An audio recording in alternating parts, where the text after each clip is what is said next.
Concepts revise करने के बाद अब हम स्टार्ट करते हैं इसके एनसीईआरटी क्वेश्चंस। तो इलिस्ट्रेशन 3 करते हैं। बिल्कुल बेसिक क्वेश्चन है। अगर आपको ऐसे एंट्रीज रिवाइज करनी है या थोड़ा सा कॉन्सेप्ट रिवाइज करना है तो उसके लिए इलिस्ट्रेशन नंबर 3 अच्छा है, क्योंकि देखो बिल्कुल भी ऐसा क्वेश्चन नहीं आएगा कि जिसमें ना तो कॉल्स इन एरियर्स हो ना अदर कोई एडजस्टमेंट हो। ऐसा बहुत सस्ता सा क्वेश्चन तो नहीं आने वाला है। थोड़ा सा हमें ऐसा क्वेश्चन तो करना होगा जिसमें एक आध एडजस्टमेंट हो। तो इलिस्ट्रेशन नंबर 3 एक बेटर क्वेश्चन है रिवीजन करने के लिए, कि सिंपल भी है विद 1 एडजस्टमेंट भी है। ठीक है, तो देखो क्वेश्चन है क्या।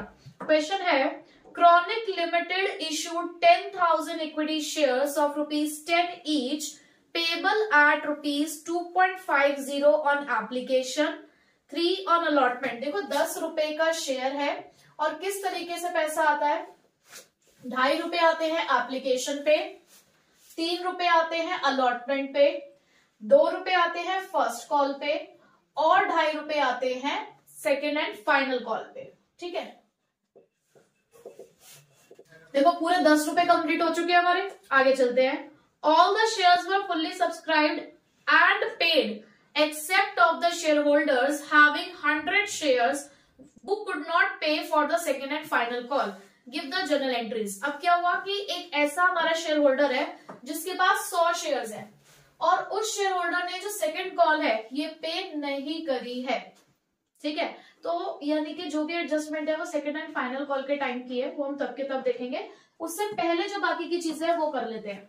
तो सबसे पहली एंट्री हमारी क्या होती है, पैसे आने की। आपको पता है कि सबसे पहले हम एप्लीकेशन मंगवाते हैं, कंफर्मेशन तो बाद में होती है किसको शेयर्स देने किसको नहीं देने।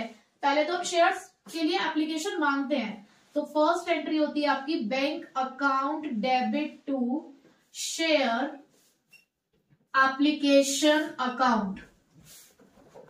कितने शेयर्स इशू करे हैं आपने, 10,000 शेयर्स इशू करे हैं और एप्लीकेशन के टाइम पे आप 2.5 रुपए मांगते हो।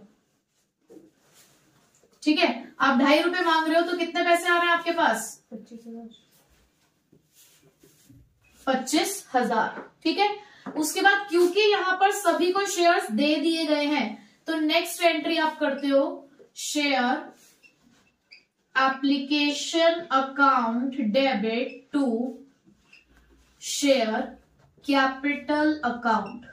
पूरे 25,000 हमने कैपिटल में ट्रांसफर कर दिए, क्योंकि जिन जिन लोगों ने हमसे शेयर्स मांगे थे हमने सबको शेयर्स दिए हैं। ठीक है, उसके बाद सेकेंड एंट्री देखो, एप्लीकेशन के बाद हमेशा आप पहले ड्यू की एंट्री करोगे, पहले आप मांगोगे फिर पैसा मिलेगा।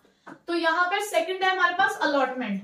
अब तो यहां पर आप एंट्री करोगे share allotment account debit to share capital account. 10,000 into allotment कितने की है, 3 रुपए की है, तो इंटू 3 पूरे 30,000। अब हमें अलॉटमेंट भी सभी पे मिली है तो नेक्स्ट एंट्री पैसे मिलने की, bank account debit to share allotment account. पूरे के पूरे 30,000 रुपए आपके पास आ चुके हैं। ठीक, देखो अलॉटमेंट तक का काम हो गया। नेक्स्ट उसके बाद हमें क्या करना है, फर्स्ट कॉल ड्यू करनी है। तो next entry share first call account debit to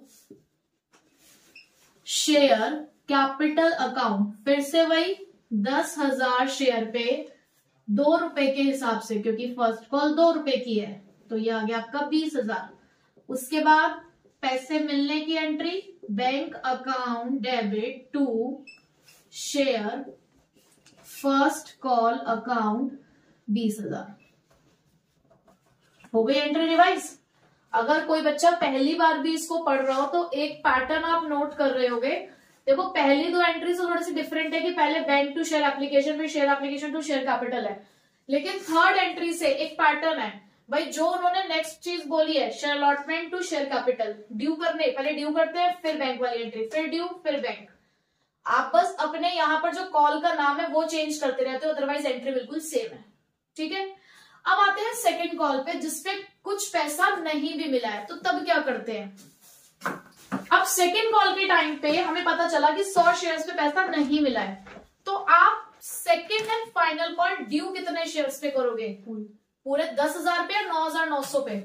पूरे 10,000 पे। देखो ड्यू पूरे पे करते हैं हम, ये दिखाते हैं करके कि भाई कितना पैसा हमारे पास आना है। तो कभी भी ऐसा मत करना कि आप ड्यू ही ना करो उतने शेयर्स पर, आपको ड्यू पूरे से करना है। Share second and final call account debit to share capital account. 10,000 shares पे 2.5 रुपए के हिसाब से आप पूरे 25,000 रुपए कॉल करोगे। अब पैसा लेकिन आपको 100 शेयर्स पे नहीं मिला है। अभी मैं ये मान के चल रही हूँ कि आपको कॉल सी शेयर्स के बारे में कुछ नहीं पता कि क्या है, ठीक है। आपको पैसा नहीं मिला ना, तो आपने सीधे एंट्री कर देनी है bank account debit to share second and final call account. देखो टोटल आपके पास 25,000 रुपए आने थे, माइनस 100 शेयर्स पे 2.5 रुपए के हिसाब से नहीं मिले पैसे, यानी कि 250 रुपए नहीं मिले। तो कितने पैसे आपको मिल चुके होंगे? 24,750। ठीक है, तो बस जो पैसा नहीं मिला वो माइनस कर देना। जितने शेयर्स पे जो चीज नहीं मिली है वो उसी कॉल के टाइम पे जाके माइनस कर दो। ठीक है, तो इससे हमने बेसिक कॉन्सेप्ट अपना रिवाइज कर लिया कि इंस्टॉलमेंट्स में एंट्रीज कैसे होती है। इलिस्ट्रेशन नंबर 6 देखते हैं अब जरा। Rohit and company issued 30,000 shares of ₹10 each payable as. अब देखो फिर से 30,000 शेयर्स इशू करे, 10 रुपए का ही एक शेयर है, 3 रुपए एप्लीकेशन पे, 3 रुपए है अलॉटमेंट पे और 2 रुपए है फर्स्ट कॉल पे। After 2 months, all money due on allotment was received। देखो आपको क्वेश्चन में सिर्फ अभी फर्स्ट कॉल तक की इन्फॉर्मेशन है, आगे क्या हुआ है क्या नहीं हुआ अभी हमें नहीं पता है। तो पढ़ते हैं पहले पूरा question. All money due on allotment was received, but when the first call was made, यानी कि इस टाइम की बात हो रही है, a shareholder having 400 shares didn't pay the first call। एक ऐसा शेयर होल्डर है जिसके पास 400 शेयर्स है, उसने तो फर्स्ट कॉल दी नहीं है। ठीक है, 400 शेयर्स पे फर्स्ट कॉल हमें नहीं मिली है। And a share holder of 300 shares, और एक और शेयर होल्डर है जिसके पास 300 शेयर्स हैं, paid the money for second and final call of ₹2। उसने तो जो 2 रुपए की सेकंड कॉल है वो भी हमें दे दी है। Which had not been made as yet, जिसको अब तक हमने मांगा ही नहीं है। यानी कि आपको एक बात तो पता चल गई कि जो आपकी सेकंड एंड फाइनल कॉल है वो 2 रुपए की है, पूरे 10 रुपए कंप्लीट हो रहे हैं, और ये वाली कॉल अभी हमने मांगी नहीं है। ठीक है, यानी कि हमें सेकंड एंड फाइनल कॉल की एंट्री नहीं करनी है। तो यहां पर हमारे पास 2 चीजें हैं, एक शेयर होल्डर पैसा नहीं दे रहा है और एक शेयर होल्डर पैसा एक्स्ट्रा दे रहा है, जो चीज हमने मांगी भी नहीं वो भी दे रहा है। तो जब हम किसी शेयर होल्डर से पैसा मांगते हैं और वो हमें पैसा नहीं देते हैं, उसे बोलते हैं calls in arrears. Amount called but not paid, उसे क्या बोलते हैं? Calls in arrears. बट जो पैसा हमने नहीं मांगा और हमें मिल गया, अनकॉल्ड है बट रिसीव्ड है बट पेड है, तो उसे आप क्या बोलेंगे? Calls in advance. आप मुझे बताओ कॉल्स इन एरियर्स आपके लिए एसेट है या लाइबिलिटी? लाइबिलिटी। थोड़ा सोच के बोलो। एसेट। कॉल्स इन एरियर्स, पैसा मांगा मिला नहीं, इसका मतलब मिलेगा ना इन फ्यूचर, तो वो हमारे लिए एसेट है। कॉल्स इन एडवांस, हमने मांगा नहीं मिल गया है, हमारी लाइबिलिटी है। तो एसेट बढ़ने पे क्या होते हैं? डेबिट, और लाइबिलिटी बढ़ने पे क्रेडिट। इसका मतलब कॉल्स इन एरियर्स डेबिट होंगे और कॉल्स इन एडवांस क्रेडिट। ठीक है, तो एंट्री स्टार्ट करते हैं। क्या पहली 2 एंट्री में कोई दिक्कत आ रही है? कुछ हो रहा है? तो पहली 2 एंट्री में नहीं करा रही हूँ आपको, वो आप अपने आप करेंगे। Bank account debit to share application 30,000 into 3, फिर share application to share capital 90,000। Third entry share allotment to share capital 30,000 into 3 again 90,000, bank to share allotment 90,000। ठीक है, फर्स्ट कॉल पे आते हैं। सबसे पहले तो देखो आपको कॉल ड्यू करनी है, चाहे कॉल्स इन एरियर्स है चाहे कॉल्स इन एडवांस है, उसका हमारी ड्यू की एंट्री में कोई फर्क नहीं पड़ता। तो भाई ड्यू तो आपने पूरे अमाउंट से करनी है, तो एंट्री जाएगी आपकी share first call account debit to share capital account. ठीक है, कितने शेयर्स है आपके पास? 30,000 शेयर्स हैं, 2 रुपए की फर्स्ट कॉल है, तो टोटल 60,000 रुपए आप मांग रहे हो। ठीक है, अब हमारे पास पैसा कैसे कैसे आया है, अब क्योंकि मैं यहाँ पे कॉल्स इन एरियर्स और calls in advance account open कर रही हूँ, तो सेकेंड एंट्री हमारे लिए बहुत इंपॉर्टेंट है, जरा ध्यान से देखनी है। Bank account debit to share first call, ये हमारी बेसिक एंट्री है, ठीक है। शेयर फर्स्ट कॉल आपने ऊपर कितने से डेबिट किया है, 60 से, तो उसको क्रेडिट भी कितने से करोगे, 60 से। अगर आप कॉल्स इन एरियर्स का अकाउंट ओपन करते हैं तो आप जितने से डेबिट करोगे अपनी कॉल को, उतने से ही आप क्रेडिट करेंगे, ठीक है, क्योंकि आपने एरियर्स के लिए एक अलग अकाउंट ओपन कर दिया है। अब क्योंकि जो पैसा आपको अभी नहीं मिला, इन फ्यूचर मिलेगा, तो आप एक न्यू अकाउंट ओपन करके उसको उसके अंदर डाल रहे हो, जिसका नाम है कॉल्स इन एरियर्स। तो कितने शेयर्स पे पैसा नहीं मिला था आपको, 400 शेयर्स पे 2 रुपए के हिसाब से आपको 800 रुपए तो भाई नहीं मिले, ठीक। और एक शेयर होल्डर जो बहुत ही भला था, वो हमें एक्स्ट्रा पैसे देकर चला गया, हमने मांगे नहीं तब भी देकर चला गया, तो वो हमारी लायबिलिटी है, जिसका नाम है कॉल्स इन एडवांस, तो वो हमने क्रेडिट कर दी। ऐसा कितने शेयर्स पे हुआ, 300 शेयर्स पे हुआ है 2 रुपए के हिसाब से, क्योंकि आपकी जो सेकंड कॉल है वो भी 2 रुपए की है, तो ये आ गया आपका 600। तो एक्चुअल में आपके पास बैंक में कितना पैसा आया होगा, 60,600 में से आपने 800 माइनस कर, तो ये आएगा आपका 59,800, ठीक है। आपसे क्वेश्चन में यही तक एंट्री पूछी हुई है, क्योंकि उन्होंने बोला है कि हमने सेकंड कॉल अभी कॉल नहीं करी है, बट मैं आपको इसके आगे की एंट्री बताती हूँ। मैं पहली अगर एंट्री नहीं बताई तो मैं इसके आगे की एंट्री बता रही हूँ आपको क्वेश्चन से फर्स्ट कॉल तक करना था। क्यों, क्योंकि उन्होंने क्वेश्चन में लिखा है कि सेकेंड एंड फाइनल कॉल अभी मांगी ही नहीं है, तो आपका क्वेश्चन यही स्टॉप हो गया। बट इन केस अगर क्वेश्चन ऐसा होता कि आपको सेकेंड एंड फाइनल कॉल की भी एंट्री करनी होती, तो आप क्या करते, तो वो मैं इस क्वेश्चन के अंदर आपको करा रही हूँ, ठीक है। Share second and final call account debit to share capital पूरे 30,000 पे। अब ये मत सोचना कि यार इसने तो पैसा दे दिया तो इससे मांगना नहीं है, भाई मांगना सबसे है। जब स्कूल से मैसेज आता है ना फीस का, तो सबके पास जाता है, आगे लिखा होता है if already paid please ignore this message, तो मैसेज फिर आपके लिए नहीं है, तो इसलिए मैसेज तो सबके पास जाएगा, ठीक है, इंटीमेशन हमें सबको देनी है, तो अब मांगेंगे तो सबसे ड्यू हमने पूरे से करना है, पूरे 30,000 से, ठीक है। अब इसका इफेक्ट जाएगा इस वाली एंट्री पे, बैंक वाली एंट्री पे। कैसे भाई, देखो आप मांग रहे हो, कितने लोगों से पैसा मांग रहे हो, 30,000 शेयर से मांग रहे हो, पूरे 60,000, ठीक है। अब एक शेयर होल्डर जिसने आपको पहले से ही पैसा दे दिया है, वो यहाँ आपकी लायबिलिटी था ना, पर वो लायबिलिटी यहाँ आके क्या हो जाएगी, खत्म हो जाएगी। ये लायबिलिटी आपकी यहाँ आके क्या हो जाएगी, खत्म हो जाएगी, तो आप यहां पर डेबिट कर दोगे इस कॉल्स इन एडवांस को। कितने से डेबिट करोगे, जितने से वो पैसा दे गया था, 600 रुपए से। बात समझ। अब मैं ऐसा मानकर चल रही हूं कि जिस बंदे ने ये वाली कॉल नहीं दी, उसने सेकंड कॉल भी नहीं दी होगी, ठीक है। तो यहां पर मुझे कॉल्स इन एरियर्स का अकाउंट ओपन करना पड़ेगा। डेबिट में कितने शेयर्स थे उसके पास, 400 शेयर्स थे 2 रुपए के हिसाब से। तो bank account debit, calls in advance से जो हमारे यहाँ पे क्रेडिट था हमने डेबिट कर दिया, कैंसिल कर दिया। जिस बंदे ने फिर से पैसा नहीं दिया सेकंड कॉल का, उसको हमने यहाँ पे फिर से डेबिट कर दिया। और 2 शेयर इन सेकंड कॉल में पूरा 60,000 से जाएगा, ठीक है। तो 60,000 माइनस 1400, ये आ गया आपका 58,600, ठीक है। सर मैं आपसे ये 2 एंट्री पूछी नहीं थी, ये मैंने आपको एक्स्ट्रा केस कराया है कि ऐसा क्वेश्चन भी आ सकता है कि आपको आगे की एंट्रीज भी करनी है, ठीक है। अब करते हैं इलिस्ट्रेशन नंबर 9। ये हमारा कॉन्सेप्ट है issue of shares for consideration other than cash. यानी कि अब तक जो मैंने आपको दोनों इलिस्ट्रेशन कराए, उसमें जब आप शेयर्स दे रहे हो तो बदले में पैसा ले रहे हो, यानी कि बैंक अकाउंट को डेबिट कर रहे हो ना, तो इसका मतलब पैसा आ रहा है। बट इस केस में आप कोई सामान खरीद रहे हो या किसी का बिजनेस खरीद रहे हो और बदले में अपनी कंपनी के शेयर्स दे रहे हो, ठीक है।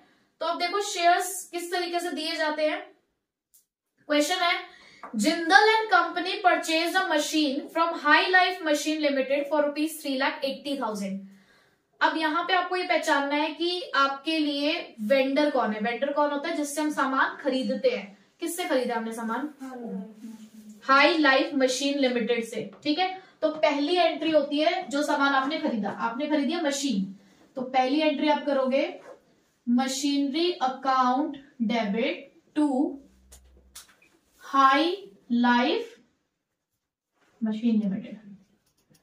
हाई लाइफ मशीन लिमिटेड कितने की मशीन खरीदी आपने, 3,80,000 की। ठीक है। उसके बाद as per the purchase agreement 20,000 were paid in cash and the balance by issue of shares of ₹100 each.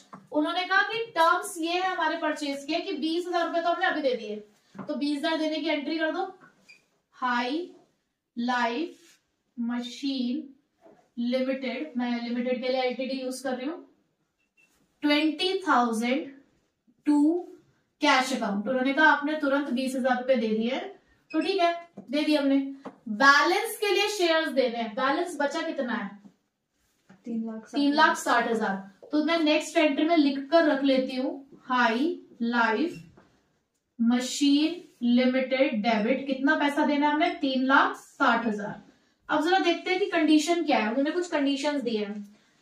What will be the entries passed if the shares are issued at par and at 20% premium?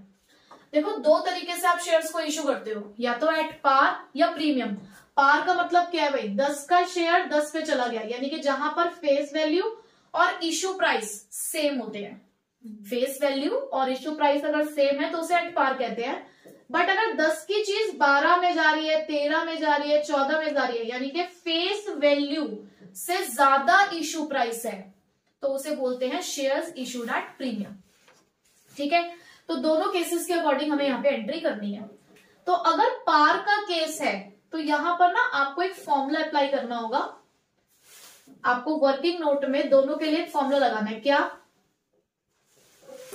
Number of shares to be issued, कि भाई कितने shares issue किए जाएंगे, उसके लिए formula है purchase consideration, या slash लगा के लिखो अमाउंट टू बी पेड, कितना पैसा देना है, डिवाइडेड बाय इशू प्राइस पर शेयर। ठीक है, तो फर्स्ट केस के अंदर अगर मुझे शेयर्स निकालने हैं तो हमें पैसा कितना देना है 3,60,000। और एट पार का मतलब क्या है कि अगर 100 का शेयर है तो 100 में ही गया है, तो डिवाइड किससे करोगे 100 से ही करोगे। तो नंबर ऑफ शेयर्स यहां पर कितने निकल कर आए 3,600। बताओ यहां तक कोई दिक्कत तो नहीं है। तो यहां पर आपने एंट्री कर देनी है फिर to share capital account 3,600 into 100, तो वही आ जाएगा 3,60,000। ठीक है, कोई समस्या यहां तक? अब सेकंड केस की तरफ चलते हैं, प्रीमियम वाले केस की तरफ। अब उन्होंने कहा 20% का प्रीमियम। देखो पैसा तो हमने 3,60,000 देना है।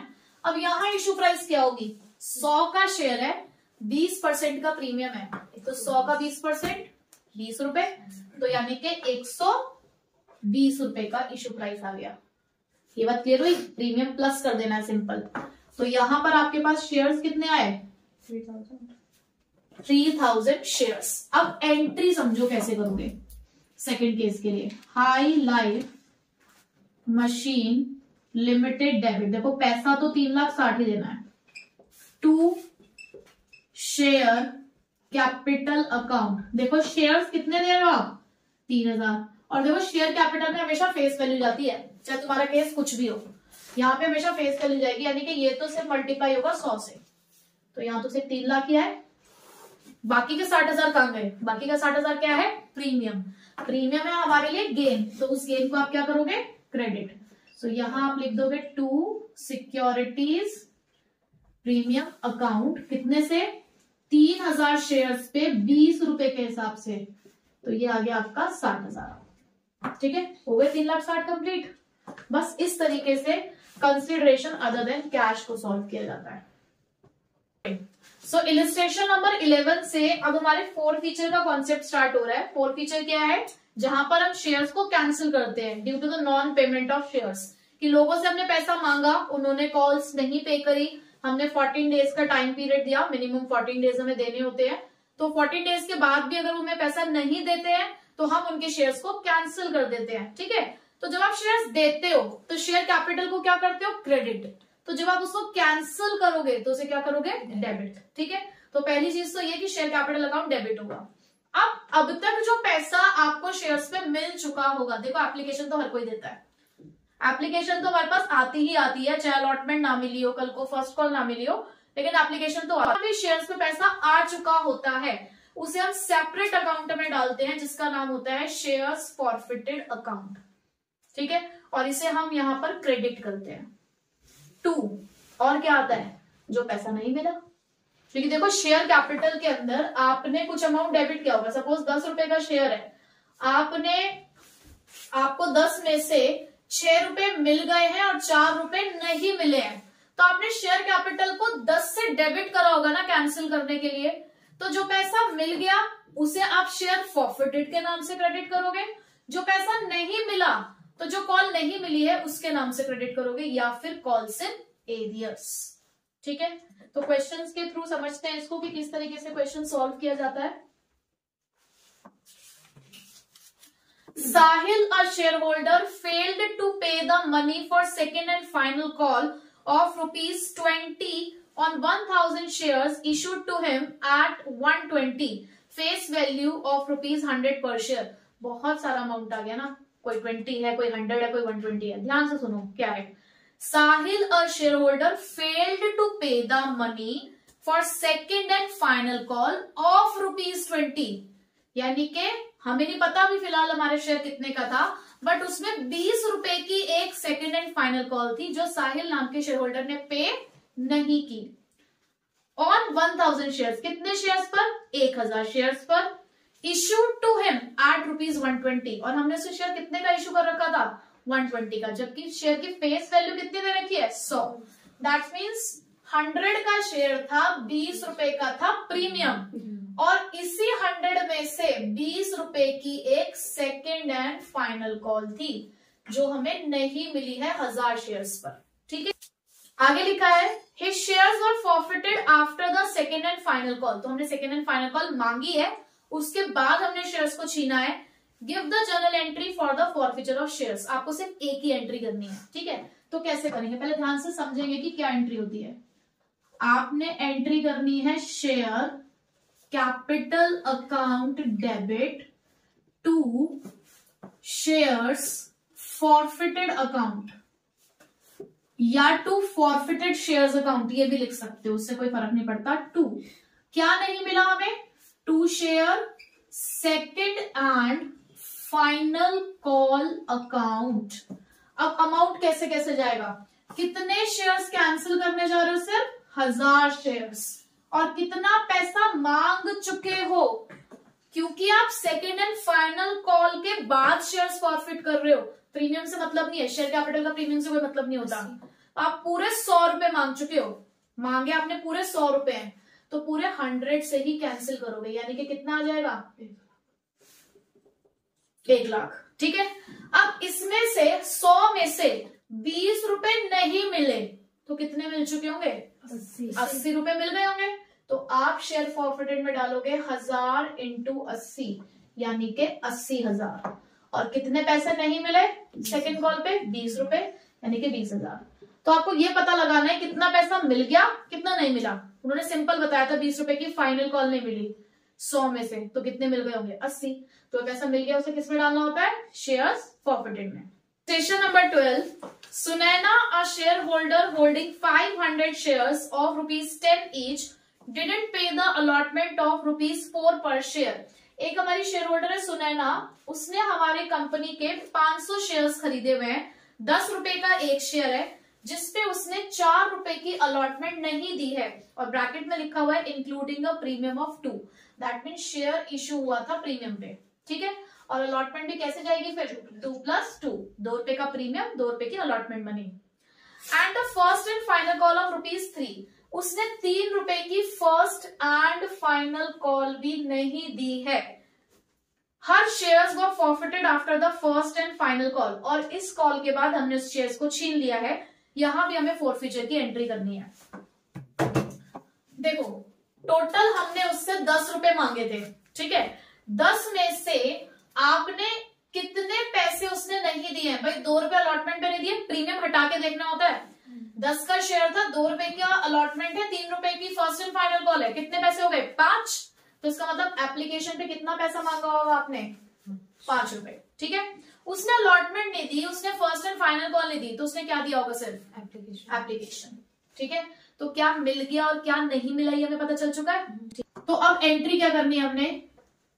शेयर, पहले देखो मैं बेसिक एंट्री लिख रही हूं। Share capital account debit to shares forfeited account to, जो जो नहीं मिला, क्या नहीं मिला? टू शेयर अलॉटमेंट अकाउंट और first and final call account. ठीक है, अब आपको एक बात समझनी है, जो मैंने प्रीवियस क्वेश्चन कराया था उसमें भी प्रीमियम था, बट उसमें सेकेंड एंड फाइनल कॉल नहीं मिली थी, और ऐसा माना जाता है कि जब कुछ ना लिखा हो तो प्रीमियम अलॉटमेंट पे माना जाता है। तो दैट मीन्स उस क्वेश्चन में अलॉटमेंट मिल गई तो प्रीमियम भी मिल गया होगा, बट इस क्वेश्चन के अंदर आपको अलॉटमेंट नहीं मिली है, तो इसका मतलब प्रीमियम भी नहीं मिला होगा। तो जब आपने अलॉटमेंट ड्यू करी होगी तो आपने प्रीमियम को क्रेडिट कर रखा होगा, बट अब तो पैसा मिलने वाला नहीं है ना, तो आपको क्या करना है? उसको वहां क्रेडिट कर रखा हुआ था, तो यहाँ आपको उसको डेबिट करके खत्म करना है। तो जब भी क्वेश्चन में प्रीमियम रिसीव ना हो तो आपको उसे फोर फीचर की एंट्री में डेबिट करना है। ठीक है, तो यहाँ पे सिक्योरिटीज प्रीमियम अकाउंट आएगा डेबिट। एंट्री समझ गए? अब अमाउंट, कितने शेयर्स हैं उसके पास? 500। कितना पैसा मांग लिया आपने? पूरे फर्स्ट एंड फाइनल कॉल तक पैसा मांगा आपने, तो पूरे 10 रुपए मांगे आपने, 5000। इसको कॉल्ड अप से मल्टीप्लाई करते हैं। सपोज करो अगर अलॉटमेंट तक मांगा होता तो 7 से मल्टीप्लाई करते। ठीक है, सिक्योरिटीज प्रीमियम कितने का था? 2 रुपए का, तो 2 रुपए मल्टीप्लाई करोगे 500 से तो 1000। कितना पैसा मिल गया है? सिर्फ एप्लीकेशन दिया उसने 5 रुपए की, तो 500 इंटू 5 2500। अलॉटमेंट टोटल थी कितने की प्रीमियम के साथ? क्योंकि आपने प्रीमियम को डेबिट में लिखा है तो यहां पर भी इसको इंक्लूड करोगे, 4 रुपए की, तो ये आ गया आपका 2000। और फर्स्ट एंड फाइनल कॉल है आपकी 3 रुपए की, तो दैट मीन्स 1500। तो अब देखो यहाँ का टोटल भी 6000 बैठ रहा है आपका, और यहाँ का टोटल भी आपका 6000 कंप्लीट हो रहा है। ठीक है, अब करते हैं इलिस्ट्रेशन नंबर 20। ये एक कह सकते हैं कि कॉम्प्रिहेंसिव क्वेश्चन है, जिसके अंदर अब तक जो भी आपने पढ़ा वो सब भी रिवाइज होगा, प्लस तो 2 नए कॉन्सेप्ट हम इसके अंदर पढ़ने जा रहे हैं। एक ओवर सब्सक्रिप्शन यानी कि प्रोराटा अलॉटमेंट जिसे हम कहते हैं, और एक है हमारे पास यहाँ पर री इश्यू ऑफ शेयर्स। ठीक है, तो इसी क्वेश्चन से हम दोनों चीजों को ही पढ़ लेंगे, क्योंकि हर जगह पर सेम तरीके से ही ये फॉलो किया जाता है। तो देखिए क्वेश्चन है, sunrise company limited offered for the public subscription 10,000 shares of ₹10 each eight ₹11 पर शेयर, यानी कि 10 का शेयर 11 में आपने इश्यू करा है, तो 1 रुपए एक्स्ट्रा क्या है? +1 लिखेंगे आप इसे। और किस तरीके से शेयर्स इश्यू करे गए हैं? 3 रुपए एप्लीकेशन पे मांग रहे हो, 4 रुपए allotment including premium, that means ये होगा 3 + 1, और 4 रुपीज है फर्स्ट एंड फाइनल कॉल पे। हो गए पूरे 11 रुपीज कंप्लीट। आगे चलते हैं। Application were receive for 12,000 shares and the directors made pro rata allotment. ये जो लिखा है ना प्रोराटा अलॉटमेंट, अब देखो ओवर सब्सक्रिप्शन क्या होता है? 10,000 हमने इश्यू करे, एप्लीकेशन 12,000 की आई, तो वहां पर 3 रास्ते थे। या तो हम एक्स्ट्रा 2,000 को वापस भेज देते और उनके आगे जोड़ देते हाँ कि भाई हम आपको 2,000 और शेयर्स नहीं दे सकते, आपने जो पैसा एप्लीकेशन के टाइम पे हमें दिया है वो पैसा लेके आप घर चले जाओ। इसे बोलते हैं रिजेक्शन। ठीक है, मुंह पे साफ मना कर देना। 10,000 शेयर्स को हम 12,000 एप्लीकेशन में एडजस्ट करेंगे। भाई जो हमसे जितने शेयर्स मांग रहा है उसको पूरे ना देकर थोड़े से कम कर देंगे, ताकि जो और लोग आए हैं एक्स्ट्रा हमारे पास उनको भी शेयर्स मिल जाए। ये था दूसरा, इसे बोलते हैं प्रोराटा अलॉटमेंट। जो तीसरा हमारे पास ऑप्शन होता है वो कॉम्बिनेशन ऑफ फर्स्ट और सेकंड होता है। क्या कि हम कुछ को कर देते हैं रिजेक्ट, जैसे कि हमारे पास 2,000 शेयर्स एक्स्ट्रा है, 1,000 को कर देते हैं रिजेक्ट और 11,000 एप्लीकेशन को 10,000 शेयर्स बांट देते हैं। ठीक है, तो ये 3 हमारे पास ओवर सब्सक्रिप्शन के साथ डील करने के रास्ते हैं। अब यहाँ कौन से वाला रास्ता चूज किया गया बता सकते हो? प्रोराटा वाला, दूसरा वाला कि हमने किसी को वापस नहीं भेजा, हमने सभी की एप्लीकेशन को एडजस्ट कर लिया है। ठीक है, आगे लिखा है mister Ahmed an applicant of 120 share. कौन है? मिस्टर अहमद है जिनके पास 120 शेयर्स हैं, could not pay the allotment and call money. भाई इन्होंने अलॉटमेंट भी नहीं दी और इन्होंने कॉल मनी भी नहीं दी है। देखो आपको एक बात और ध्यान रखनी है कि यहां लिखा है एप्लीकेंट ऑफ, एप्लीकेंट का मतलब है इसने अप्लाई किया था 120 शेयर्स के लिए, तो ये बात आपको यहां लिखकर रखनी है कि ये इसके अप्लाइड शेयर्स हैं। आगे mister Basu, mister Basu a holder of 200 share, holder का मतलब क्या है, इसके पास इतने शेयर्स हैं, दैट मीन्स ये शेयर्स इसके अलॉटेड शेयर्स हैं, तो इसके पास 200 शेयर्स थे, failed to pay the call money, इसने कॉल मनी नहीं दी है। All these shares were forfeited, और इन दोनों के शेयर्स ही हमने छीन लिए हैं, यानी कि कैंसिल कर दिए। Out of the forfeited shares 150 shares, the whole of mister Ahmed shares being included were issued at 150 shares. देखो अभी हमें नहीं पता कि अहमद के पास कितने शेयर्स थे, बट हमें ये बात पता चल चुकी है कि यहां पर हमने 150 शेयर्स री इशू करे हैं, ठीक है, जिसमें अहमद के सारे शेयर्स हैं, यानी कि जितने भी निकलेंगे वो सारे शेयर्स हमने अहमद के लिए, बाकी बचे हुए शेयर्स किसके होंगे, मिस्टर बासु के। तो इसको हम बाद में फिल करेंगे कि किसके पास कितने शेयर्स थे। और शेयर्स आपने दिए कैसे हैं, 10 का शेयर 8 में, 8 रुपए का बेचा है, 10 का शेयर 8 में दे रहे हो, फायदा है नुकसान, आपको 2 रुपए का लॉस है यहाँ पर, ठीक है। तो कैसे करना है, हमने पूरे क्वेश्चन की समरी बना ली है, सिर्फ हमें इसे देख के एंट्रीज करनी है। तो पहली एंट्री अब हम करते हैं, bank account debit to share application account. अब एंट्रीज तो याद हो गई होंगी, है ना। अब आप मुझे बताइए कितने शेयर्स पर एप्लीकेशन आई है। आपको क्वेश्चन में इंफॉर्मेशन थी कि 10,000 शेयर्स हमने इश्यू करे हैं और एप्लीकेशन रिसीव हुई थी 12,000 शेयर्स की, तो आप कितना पैसा रिसीव करोगे, 12,000। यस, आप 12,000 शेयर्स पे 3 रुपए के हिसाब से कितने पैसे रिसीव कर रहे हैं, 36,000। जितने की एप्लीकेशन आई उतने से ही पैसा रिसीव करना है। सेकेंड एंट्री में हम करते हैं एडजस्टमेंट, कि पैसा किस तरीके से जाएगा। तो सेकेंड एंट्री हुई आपकी share application account debit to share capital. देखो यहां तक तो आपको पता है कि एंट्री तो होती है। शेयर कैपिटल को ओवर सब्सक्रिप्शन से मतलब नहीं होता। आपने शेयर्स कितने इशू करे हैं, 10,000, आपके पास एप्लीकेशन जितनी मर्जी आई हो, आपने शेयर्स इशू करे थे 10,000 और एप्लीकेशन बनी है 3 रुपए की, तो भाई शेयर कैपिटल में तो 30,000 जाएगा, जबकि एप्लीकेशन मनी आपने कितनी रिसीव कर रखी है, 36,000। तो 6,000 रुपए कहाँ आए, बाकी के एक्स्ट्रा आए हुए हैं, कितने शेयर्स पे, 2,000 शेयर्स पे। वो एक्स्ट्रा पैसा कहाँ जाएगा, कॉल्स इन एडवांस। हाँ है कॉल्स इन एडवांस का पार्ट, बट यहाँ कॉल्स इन एडवांस नहीं लिखना है भाई। हमने उन जिन लोगों को हमने शेयर्स दिए हैं, जिन लोगों को हमने शेयर्स दिए हैं उनसे आगे भी अलॉटमेंट मांगनी है ना, तो वो एक्स्ट्रा पैसा कहाँ ट्रांसफर कर दे हम, अलॉटमेंट पे। अगर क्वेश्चन एक्स्ट्रा पैसे के लिए कुछ भी ना कहे तो आप एक्स्ट्रा पैसा सिर्फ अलॉटमेंट तक डाल सकते हो। अगर कभी आपके पास बहुत ज्यादा एक्सेस मनी आ जाए, क्वेश्चन में ना लिखा हो, तो कॉल में ट्रांसफर नहीं करना, एक्स्ट्रा वापस कर देना होता है। सिर्फ कहां तक एक्स्ट्रा डाल सकते हो बिना कहे, अलॉटमेंट में, उससे आगे नहीं। जब तक क्वेश्चन पूरी इंस्ट्रक्शन नहीं देता है तब तक आप ये काम नहीं कर सकते, ठीक है। तो यहां पर एक्स्ट्रा पैसा कहां जाएगा, टू शेयर अलॉटमेंट अकाउंट, ठीक है।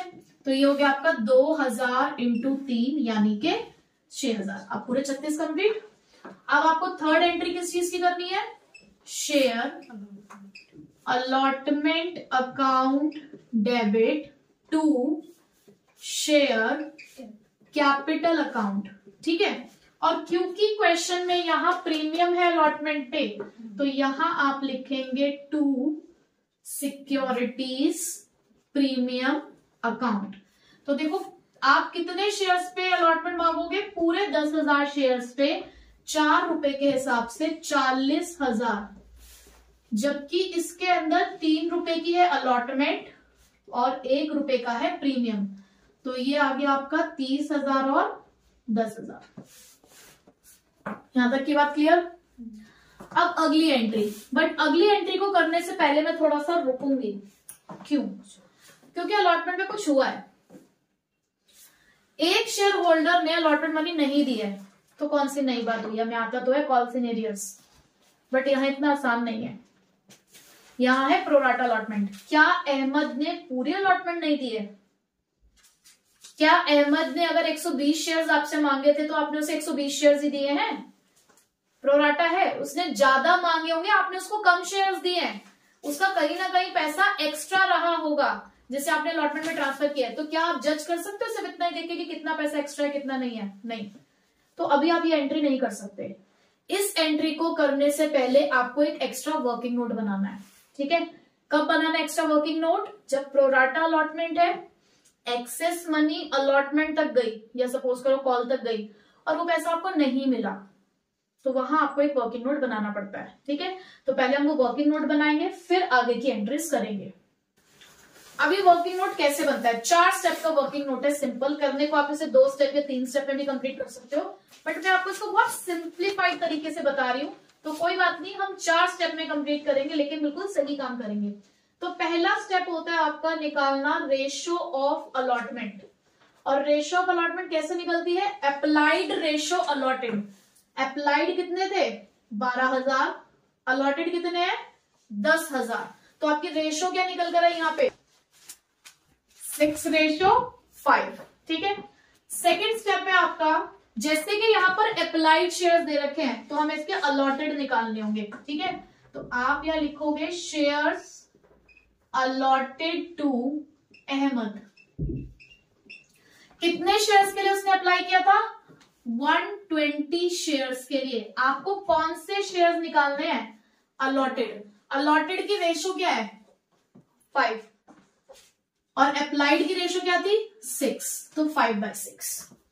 अब ये गलती मत करना कि जैसे पार्टनरशिप में करते हो भाई 5/11 लिख दिया है, ऐसा नहीं करना। यहाँ पे रेशो ऐसे इस्तेमाल नहीं होती है। अगर आप अलॉटेड शेयर्स निकाल रहे हो तो अलॉटेड वाली रेशो ऊपर लिखनी है, अगर अप्लाइड निकाल रहे हो तो अप्लाइड वाली रेशो ऊपर लिखनी है, ठीक है? ये हमारा एक मैथमेटिकल फॉर्मूला है। नेक्स्ट, कितने शेयर्स निकल कर आए फिर यहाँ पे इसके? कितने शेयर्स निकल कर आए? 100 शेयर्स। यानी कि उसने मांगे थे 120 शेयर्स, लेकिन हमने उसको कितने शेयर्स दिए? 100 शेयर्स, ठीक है? ये अलॉटेड शेयर्स निकल गए। थर्ड स्टेप, हमने कितना पैसा उससे लिया होगा? तो आप लिखोगे एप्लीकेशन मनी रिसीव्ड। कितनी रिसीव करी होगी? भाई वो 120 शेयर्स मांगने के लिए आया था, तो 120 पे 3 रुपए के हिसाब से हमें 360 रुपए देकर गया, ठीक है?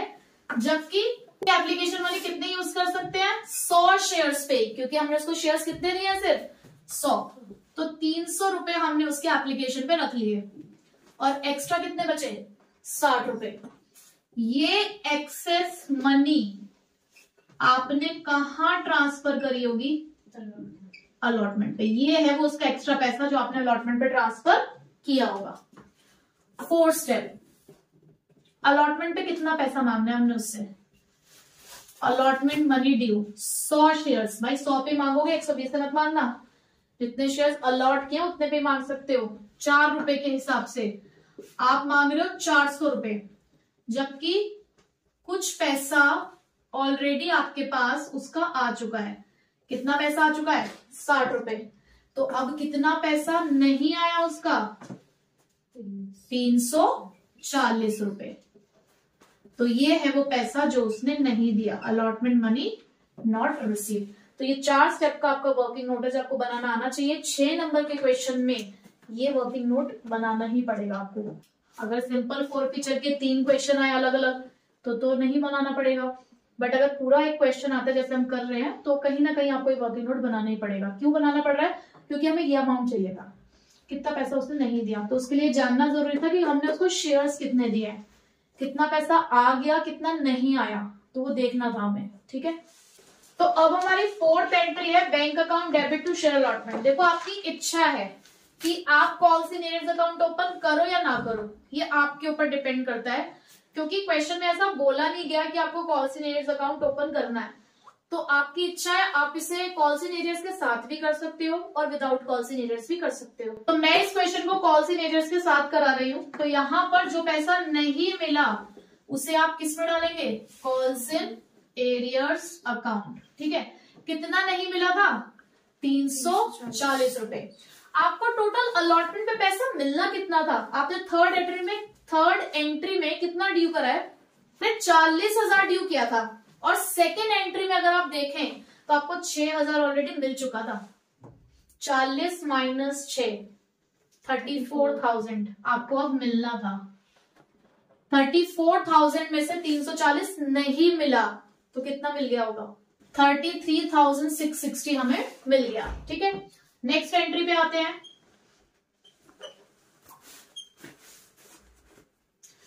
Share first and final call account debit to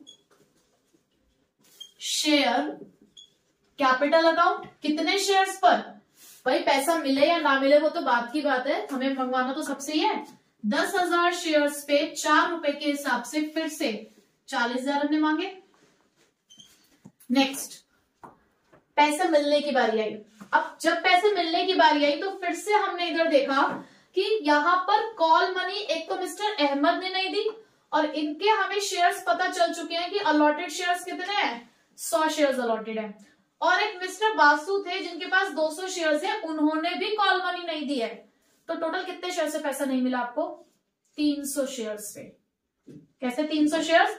mister Basu के 200 शेयर्स और 100 शेयर्स मिस्टर अहमद के। तो 300 शेयर्स पे कॉल मनी नहीं मिली है। ठीक है, तो bank account debit, calls in, arrears account debit to share first and final call account. ठीक है, पैसा कितना आना था टोटल? 40,000। 300 शेयर्स पे 4 रुपए के हिसाब से पैसा नहीं मिला, 1200 रुपए नहीं मिले तो कितने पैसे मिल चुके होंगे? 38,800 रुपीज हमें मिल गए। अब भाई इसके बाद हमें शेयर्स छीनने हैं और रीइश्यू करने हैं। तो दोनों के शेयर्स हमें फॉरफिट करने हैं। तो जरा करते हैं, दोनों के शेयर्स फॉरफिट करने हैं।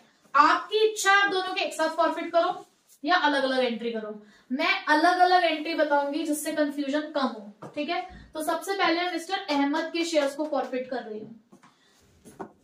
सबसे पहले अहमद के शेयर्स को फॉरफिट करते हैं। तो शेयर कैपिटल अकाउंट डेबिट, क्योंकि अहमद ने अलॉटमेंट मनी नहीं दी तो उसने प्रीमियम भी नहीं दिया है। तो आप क्या करोगे यहाँ पे? Securities premium account debit to, क्या लिखते हैं यहाँ पे? शेयर्स फॉरफिटेड अकाउंट और टू कॉल्स इन एरियर्स। ठीक है, ये फॉरफीचर की एंट्री बहुत इंपॉर्टेंट है आपके लिए। जिन जिन पे मैं स्टार लगाती हूँ दैट मीन्स आपको उनको थोड़ा ध्यान से समझना है बाद में भी। शेयर कैपिटल में क्या जाएगा? भाई कितने शेयर्स थे अहमद के जो आप छीन रहे हो?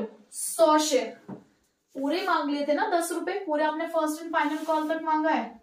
तो कितने पैसे आपने कैंसिल कर दिए? कितने से शेयर्स कैंसिल करे? 1000 से। प्रीमियम कितने का था? 1 रुपए का। तो इंटू 1। यहां कौन सा पैसा आता है? फॉरफिटेड में जो पैसा मिल गया है वो आता है। उसने सिर्फ एप्लीकेशन ही दी थी और वो जो आपने वर्किंग नोट बनाया ना वो आपके काम का है। उसी में तो आपने लिखा है कि कितना पैसा आया था उससे। कितना आया था? 120 शेयर पे 3 रुपए के हिसाब से 360 रुपए। उसने सिर्फ 360 रुपए दिए थे अब तक। और यहां कौन सा पैसा आता है? जो उसने अब तक नहीं दिया। भाई उसने अलॉटमेंट नहीं दी। अलॉटमेंट पे कितना पैसा नहीं दिया उसने? वर्किंग नोट पे निकाला तो आपने, कितना पैसा नहीं दिया था उसने? 340। फिर फर्स्ट कॉल पे भी 100 रुपए के हिसाब से 4 रुपए नहीं दिए उसने, यानी कि यहां पर भी कितने पैसे नहीं दिए? 400। तो टोटल उसने कितने नहीं दिए? 740 रुपए। हो गए 1100 का टोटल कंप्लीट। अब फॉरफिट करते हैं शेयर्स मिस्टर बासु के। मिस्टर बासु के लिए share capital account debit to, यहां प्रीमियम हम क्यों नहीं लिख रहे? क्योंकि उसने अलॉटमेंट दे दी थी। अलॉटमेंट दे दी तो प्रीमियम आ चुका है। 2 shares forfeited account, 2 calls in arrears account. भाई इसके पास कितने शेयर्स हैं? 200 शेयर्स हैं, 10 रुपए के हिसाब से 2000। इसने सिर्फ कॉल मनी नहीं दी। कॉल मनी कितने की है? 4 रुपए की। 10 में से 4 नहीं दिए, कितने पैसे दे दिए होंगे? 6 रुपए। तो भाई इसने 200 शेयर्स पे 6 रुपए दे दिए हैं और 200 शेयर्स पे 4 रुपए नहीं दिए हैं, तो ये आ गया 1200 और 800। यहां तक बात क्लियर? फॉरफिट हो गया। यहां तक का तो कंसेप्ट हम पीछे पढ़ चुके हैं। अब आती है बारी री इशू की। अब री इशू में देखो हुआ क्या था, उन्होंने कहा आपने शेयर्स कितने छीने, पहले मुझे बताओ।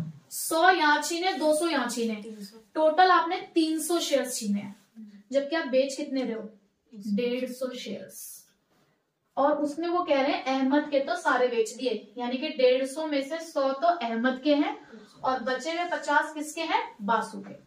और 10 का शेयर 8 में बेच रहे हो, तो नुकसान हो रहा है। तो अब इसकी एंट्री क्या होती है? शेयर्स बेचने की एंट्री क्या होती है? भाई पैसा आ रहा है, बैंक अकाउंट डेबिट। आप फायदे में बेच रहे हो, नुकसान में? नुकसान। देखो आपने जब शेयर्स को फॉरफिट किया हुआ है तो आपने उनके कुछ पैसे को जब्त किया हुआ है। ये जो शेयर्स फॉरफिटेड वाला पैसा है 360, भाई आपने शेयर्स भी ले लिए और अब तक जो उन्होंने पैसा दिया था वो भी आपने ले लिया ना। तो आपके लिए ये पैसा क्या है? आप इसे इस्तेमाल करोगे। कब इस्तेमाल करोगे? कि भाई कल को अगर हम इन शेयर्स को बेचने जाते हैं और हमें नुकसान होता है तो उस नुकसान की भरपाई इसमें से कर लेंगे, और अगर तब भी पैसा बच गया तो हमारा फायदा है, कैपिटल प्रॉफिट है, और उसे डाल देंगे कैपिटल रिजर्व में। ठीक है, तो फिलहाल यहाँ पर हमें पर शेयर के हिसाब से 2 रुपए का नुकसान हुआ है। तो इस नुकसान की भरपाई कहां से की जाएगी? इस शेयर फॉरफिटेड अकाउंट से। यानी कि जब भी रीइश्यू के टाइम पे नुकसान हो तो शेयर फॉरफिटेड को क्या करना है? डेबिट। और क्या देने जा रहे हो आप अपनी कंपनी के उन्हें? शेयर। तो क्या लिखोगे? To share capital.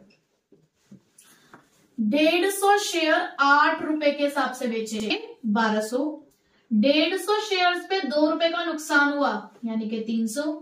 150 शेयर 10 रुपए का है, क्योंकि भाई इसमें तो फेस वैल्यू जाती है, तो 1500। ठीक है, क्या किया हमने? जितने का बेचा वो बैंक अकाउंट में, जितने का नुकसान हुआ वो शेयर फॉरफिटेड में। अब एक बिल्कुल लास्ट की एंट्री, स्टार।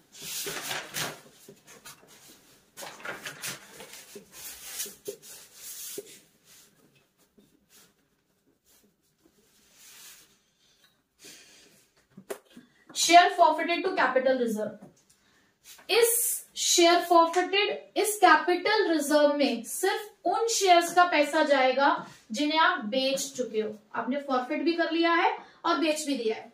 देखो अहमद के 100 शेयर्स थे, आपने 100 छीने और बेच भी दिए। अहमद से कितना पैसा आप रिसीव कर चुके थे? 360 रुपए। तो यहाँ पे पूरा 360 आपने लिखना है कि इसका तो पूरा जाएगा अमाउंट। ठीक है, उसके बाद आपने मिस्टर बासु के 200 में से सिर्फ 50 शेयर्स ही बेचे हैं। इसका मतलब अभी भी उसके 150 शेयर्स बिकने बाकी हैं। तो ये जो आपने इसका पैसा रिसीव कर रखा है 1200, अभी आप ये सारा पैसा ट्रांसफर नहीं कर सकते, क्योंकि हो सकता है 150 शेयर्स को बेचने पे फिर से नुकसान हो, तो फिर से पैसों की जरूरत पड़ेगी ना। तो ऐसे में क्या करते हैं, आपने 1200 रुपए रिसीव करे हैं 200 शेयर्स पे। ध्यान से सुनना इसको, आपने 1200 रुपए रिसीव करे हैं 200 शेयर्स पे, जबकि आप इसके कितने शेयर्स बेच रहे हो? सर 50। हमें पहले निकालना है कि 50 शेयर्स का पैसा है कितना। 1200 रुपए है 200 शेयर्स पे, हमें चाहिए सिर्फ 50 शेयर का। ठीक है, माइनस आपको नुकसान कितना हो चुका है अब तक? 300। तो माइनस कर दोगे आप 300, तो ये आ गया आपका 360। देखो क्या किया हमने, सबसे पहले जिसके सारे शेयर्स बेच दिए उसका तो पूरा पैसा डालना है। देखो जिसके हमने सारे शेयर्स बेच दिए थे उसका पूरा 360 डाला। दूसरे के अभी 150 शेयर्स बेचने बाकी हैं, सिर्फ 50 ही बेचे हैं, तो हमने टोटल 1200 रुपए उसके ले रखे हैं 200 शेयर्स पे। कितने का निकालना है? सिर्फ 50 शेयर्स। यहां तक का काम हो गया। ये तो पैसा है, कितना ट्रांसफर होगा माइनस जो नुकसान हो चुका है 300 का, तो बचे हुए कितना आपने कैपिटल रिजर्व में डाल दिया? 360। ठीक है, तो ये है आपका कंप्लीट एक क्वेश्चन 6 मार्क्स के लायक। इस क्वेश्चन में आपको शेयर फॉरफिचर अकाउंट भी बनाने को दे रखा है। अब यहाँ पे देखो फॉरफिचर अकाउंट बनाना है हमें। सबसे पहले आपने फॉरफिचर यही यूज कर रखे हैं, सारी एंट्रीज फॉरफिचर की हैं। जहां जहां फॉरफिचर की एंट्री देखो, सबसे पहले आपने 2 में लिखा है, क्रेडिट में लिखा है, तो यहाँ एंट्री भी किस साइड जाएगी? क्रेडिट साइड में जाएगी। लेकिन किसके नाम से जाएगी? अपोजिट अकाउंट के नाम से जाती है, बट प्रीमियम के नाम से नहीं जाएगी। किसके नाम से जाएगी? कैपिटल के नाम से। तो यहां आप लिखेंगे 2 शेयर कैपिटल अकाउंट। कितने से? 360। फिर यहां पर भी आपने यूज किया तो यहां पे भी लिखोगे बाय शेयर कैपिटल अकाउंट 1200, जितना इसके सामने अमाउंट लिखा है उससे एंट्री करनी है। फिर उसके बाद एक बार आपने यहाँ पे इसको डेबिट किया तो डेबिट साइड में एंट्री जाएगी किसके नाम से, टू शेयर कैपिटल, कितने से एंट्री 300 रुपीज से। फिर उसके बाद आपने यहाँ पे फिर से उसको डेबिट किया कैपिटल रिजर्व के नाम से, तो यहां लिखोगे टू कैपिटल रिजर्व 360। देखो अभी भी आपका बैलेंस बच रहा है इसमें, इधर का टोटल है 1560, तो इधर भी 1560 लिखना है, जबकि इधर सिर्फ 660 रुपए है, तो कितने से डिफरेंस आ रहा है, तो ये जो 900 रुपए है आप इसे लिख दोगे सिंपल टू बैलेंस सीडी। और ये डिफरेंस क्यों निकल कर आया है, क्योंकि अभी भी 150 शेयर्स बेचने हैं, ये उन्हीं 150 शेयर्स का पैसा है। ठीक है, याद करो 4 रुपए नहीं मिले थे, 6 रुपए मिल गए थे, तो 150 इंटू 6 900, तो ये वही पैसा है। ठीक है, तो इस तरीके से अगर अकाउंट बनाने को आए तो आप बना सकते हो। अब हमने सब कुछ कर लिया, अब देखते हैं कि किस तरीके से बैलेंस शीट बनाई जाती है। एक चीज और, जैसे कैश बुक, अगर आपके पास क्वेश्चन में कैश बुक बनाने के लिए आती है तो जैसे आप जनरल एंट्री करते हो तो जनरल एंट्री में जितनी भी बैंक वाली ट्रांजेक्शन्स होती हैं वो सारी कैश बुक में आती हैं, और जो अदर ट्रांजेक्शन्स होंगी वो आप जर्नल में लिखोगे। ठीक है, तो आप इलस्ट्रेशन नंबर 5 में आप देख सकते हो, इसमें कैश बुक भी है, बैलेंस शीट भी है। तो कैश बुक आपने क्लास 11th में बनानी सीखी है, जब पैसा आता है तो आपने डेबिट साइड में लिखना है, उसको जाएगा तो उसको क्रेडिट साइड में लिखना है। ठीक है, वो कोई बड़ी चीज नहीं है। बैलेंस शीट सीखनी है हमें। देखो बैलेंस शीट के अंदर हमारे पास यहाँ पर authorised share capital, issued share capital, subscribe share capital, हमें इस तरीके से अपनी ट्रांजेक्शन को ढूंढना है। ये सारी इंफॉर्मेशन हमें ढूंढनी है क्वेश्चन में। ऑथराइज शेयर कैपिटल कौन सी शेयर कैपिटल होती है, maximum capital, the registered capital of a company, the nominal capital of a company. ठीक है, तो देखिए जरा क्वेश्चन में, unique pictures limited was registered with N authorised capital of rupees 5 lakh divided into 20,000, 5% preference shares and 30,000 shares of ₹10 each। दो तरीके के shares है हमारे पास, प्रेफरेंस और इक्विटी। तो सबसे पहले आप यहाँ पे कैसे लिखोगे, आप यहाँ लिखोगे ऑथराइज में 20,000 5% प्रेफरेंस शेयर कैपिटल। ठीक है, और 30,000 है हमारे पास इक्विटी शेयर कैपिटल। अब आपने इन्हें इश्यू कैसे कैसे कर रखा है, प्रेफरेंस शेयर्स भी 10 रुपए का है और इक्विटी शेयर्स भी, तो आप लिखोगे यहाँ पे @10 ईच, और यहाँ पर भी @10 ईच। तो कितने की आ गई ये 2 लाख की कैपिटल और ये 3 लाख की, हो गए पूरे 5 लाख। इसके नीचे आपने डबल लाइन करनी है। उसके बाद आता है इशूड शेयर कैपिटल। अब इशूड शेयर कैपिटल कौन सी है देखते हैं जरा। The company issued 10,000 preference shares and 15,000 equity shares. Company ने 10,000 तो प्रेफरेंस शेयर्स इशू करे हैं, मैं थोड़ा शॉर्ट में लिख रही हूं क्योंकि स्पेस थोड़ा सा कम है, आप पूरा लिखेंगे, और 15,000 इक्विटी शेयर कैपिटल @10 ईच। तो ये आ गया आपका 1 लाख और इधर आ गया 1.5 लाख। इसका टोटल भी आगे नहीं जाता, यहां पे भी आपको डबल लाइन करनी है। ठीक है, उसके बाद आप यहां लिखेंगे सब्सक्राइब्ड कैपिटल, जिसके 2 पार्ट्स होते हैं, subscribed and fully paid up, subscribed and not fully paid up, यही मेन है।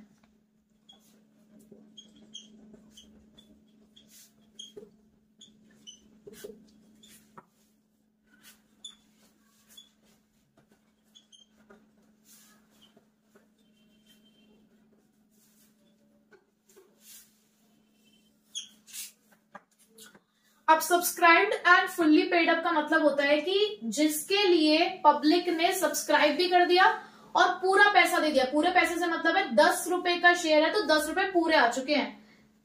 देखो अगर हमने कॉल्ड अप भी पूरा नहीं किया तो वो भी नॉट फुल्ली पेड अप में आएगा। ऐसा नहीं है कि फुल्ली पेड अप में से वही आएंगे जिनका सारा पैसा मिल गया है। भाई फुल्ली पेड अप का मतलब है 10 का शेयर तो पूरे 10 रुपए मिल चुके हो।